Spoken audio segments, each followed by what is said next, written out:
Okay, just a quick video tutorial on how to add a product.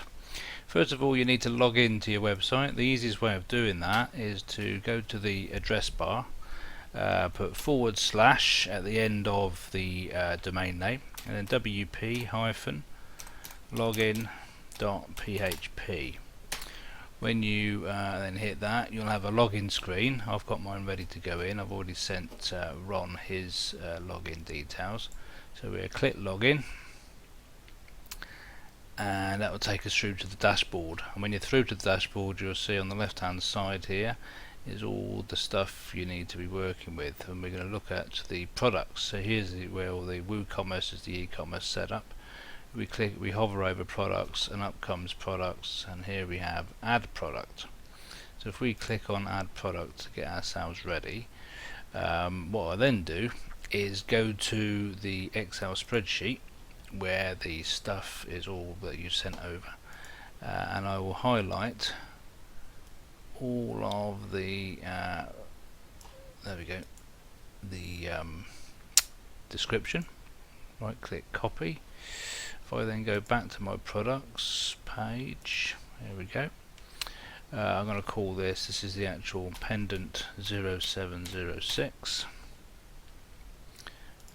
If I put in there pendant, and then what I'm going to do is right click and paste, and it all comes out like this. And what I tend to do is, you can play around with this, but I tend to do a little bit of spreading out because it looks a bit neater.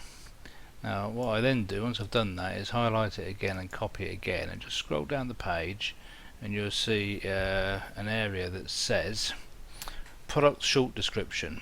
We want to put it in there as well, so we right click and paste it.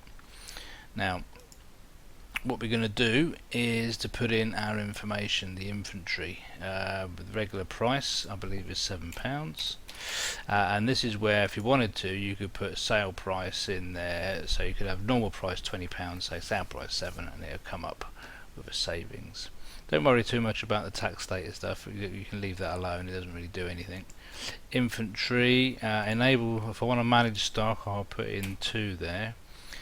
Stock status, what I've got here is allow back orders. This is up to you. I've set all these to show allow but notify customer. Then in the shipping, I've already got the shipping set up, and I've set this up as a class 2. We've got class 1, class 2. I think one is £2, one's £3. And that's really all you need to do on the product side. We've got no linked products, we've got no attributes, we've got nothing in the advanced. What we now need to make sure we do is look across, once we've got all that sorted out, is look across to the right hand side where it says product categories. I'm going to put it in pendants. Now we want to keep the jewelry, one of the things you said is you wanted to keep the overall category empty, so don't click jewelry, otherwise you'll put stuff in there. Leave that blank and just click on pendants. Now we come to the picture.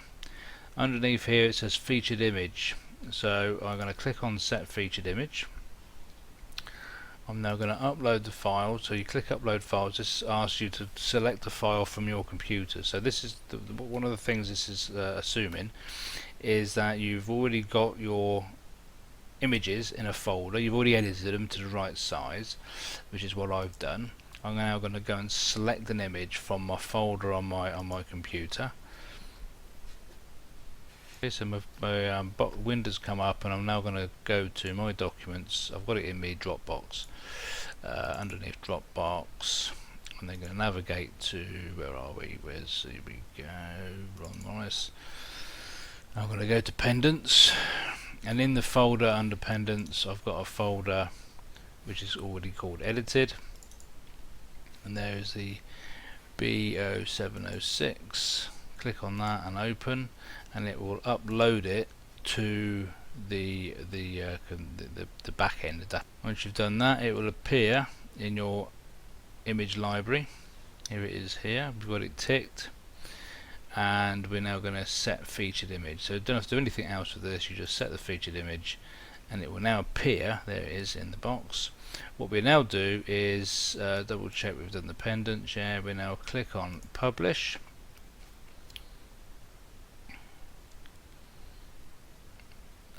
it's now published. Now if we want to check that, we can now go to the website. Let's go to the website, and then if we go to shop, jewelry, pendants, and there it is. Okay, I'm going to take out some gap there. What's happened is, as you can see, it's gone onto 2 lines. So if I click on to the product, and then at the top here you'll see edit product. Click on edit product. If I go to the and just tab back and just take out the gaps I put in the spaces, update it, and then once I've done that, you'll see up here it says view product. Click on view product and go back to jewelry, pendants, and it should be on 1 line now. It will be in a minute, I'm still thinking about it. Here we go, and it's on 1 line. And that basically is how you add a product. So then what you do is you just continue through, you go back to your dashboard, you click on add products, this comes up as a new page, and off you go again, putting in your name, putting in your details, and working your way through the process. My advice is to get everything that you need for that in one place. So you've got, like for instance myself, I'll have the Excel spreadsheet open so I can quickly click on it and then go to the next one. Just a little tip here, you click, I'll put your cursor in there, right click, once you've gone into there, just drag it down, just keep your left button held down while you drag it over, and you'll see it comes straight to the end, and then put your cursor over it and then click copy, and while it's highlighted it will always copy it. And that's it basically. That's all you need to do. If you've got any questions or you get stuck, just give us a phone call and I'll talk you through the process. If you look through this, if having played with this, having had the video tutorial, if there's anything that you feel I've missed out from your trial and error, then tell me and I'll make you another video tutorial with the extra info in, should it be required. Okay, so first video tutorial, I'm sure of a few more to come.